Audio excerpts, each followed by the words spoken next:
అందరికీ నమస్తే. ఈరోజైతే నేను టెట్ ఎగ్జామినేషన్కి వెళ్తున్నాను.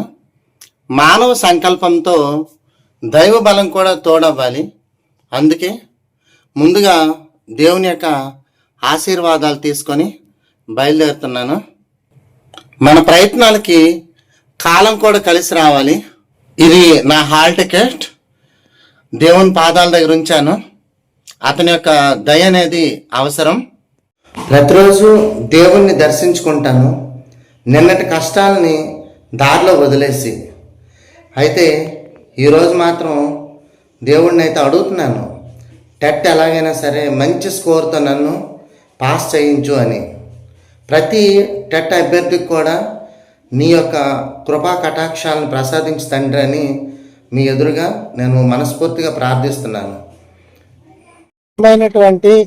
ఈ పచ్చని ప్రకృతి మధ్య ఉన్నటువంటి రోడ్లో టెట్ ఎగ్జామ్ కోసం నా ప్రయాణం అయితే కొనసాగుతుంది. మీ అందరి యొక్క బ్లెస్సింగ్స్ అయితే నాకు చాలా అవసరం. ఎందుకంటే మీ బ్లెస్సింగ్స్ ఉంటే భగవంతుని బ్లెస్సింగ్స్ కూడా ఉన్నట్లే. ఖచ్చితంగా సరే మనం టెట్ పాస్ అయ్యి మనం అనుకున్నటువంటి గోల్ అయితే రీచ్ అవుతామని నాకైతే నమ్మకం ఉంది. ఎగ్జామ్ ఎలా రాస్తానా అనే ఆలోచన మాత్రం నన్నైతే అలాగా మనసులోనే వెంటాడుతూనే ఉంది. ఆంజనేయ స్వామి విగ్రహం చూశారు కదా, ఎంత పెద్దదిగా ఉందో కదా, చాలా బాగుంది. ఈ రోడ్డు మీద వెళ్ళేటటువంటి ప్రయాణికులందరికీ నేనున్నాను, మీకేం భయం లేదు అనేటట్లుగా ఆ నిలువెత్తు ఆ రూపం అలా దర్శనమిస్తోంది. నా టెట్ ప్రయాణం ఒక పరీక్ష కథ కాదు, ఒక జీవిత ప్రయాణం. ఆగస్టు 5, 2026 ఉదయం నుంచే గుండెల్లో ఒక తెలియని టెన్షన్. చిలకపాలెంలోని శివాని ఇంజనీరింగ్ కాలేజీకి వెళ్తున్న ప్రతి నిమిషం నా మనసులో ఒక్కటే ఆలోచన, ఈరోజు నా కష్టానికి పరీక్ష. ఎగ్జామ్ సెంటర్ దగ్గరకు చేరుకున్నాను. చుట్టూ వందలాది మంది అభ్యర్థులు. ప్రతి ఒక్కరి కళ్ళల్లో ఒక కళ, ప్రతి ఒక్కరి గుండెల్లో ఒక ఆశ. నాకు కూడా అదే ఆశ. ఎన్నో నెలలుగా చదివిన పుస్తకాలు, హైలైట్ చేసిన నోట్స్, రాత్రిళ్ళు నిద్రమానుకుని చదివిన రోజులు అన్నీ ఒక్కసారిగా కళ్ళ ముందు మెదిలాయి.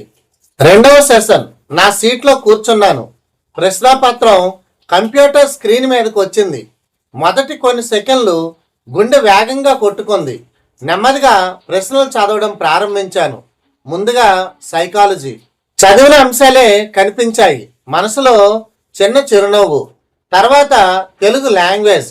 ఒక్కో ప్రశ్న చదువుతున్న కొద్దీ భయం తగ్గింది. ఇంగ్లీష్ లాంగ్వేజ్ భయపడ్డంత కష్టం అనిపించలేదు. Telugu content, Telugu methodology. ఈ 2 సెక్షన్లు చూసినప్పుడు మాత్రం నా కష్టంపై నాకు మరింత నమ్మకం వచ్చింది. ప్రతి ప్రశ్నకు సమాధానం రాస్తున్నప్పుడు ఇది కేవలం ఒక ఎగ్జామ్ కాదు, నా కలలకు నేను రాస్తున్న సమాధానం అనిపించింది.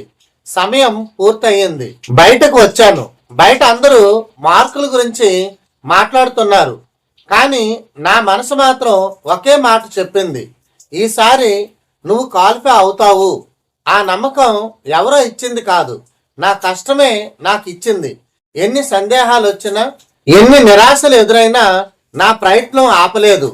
ఫలితం ఇంకా రావాల్సి ఉంది, కానీ ఒక విషయం మాత్రం నాకు స్పష్టంగా తెలుసు, గెలుపు అనేది రిజల్ట్ వచ్చిన రోజే మొదలు కాదు, మనల్ని మనం పూర్తిగా నమ్మిన రోజే మొదలవుతుంది.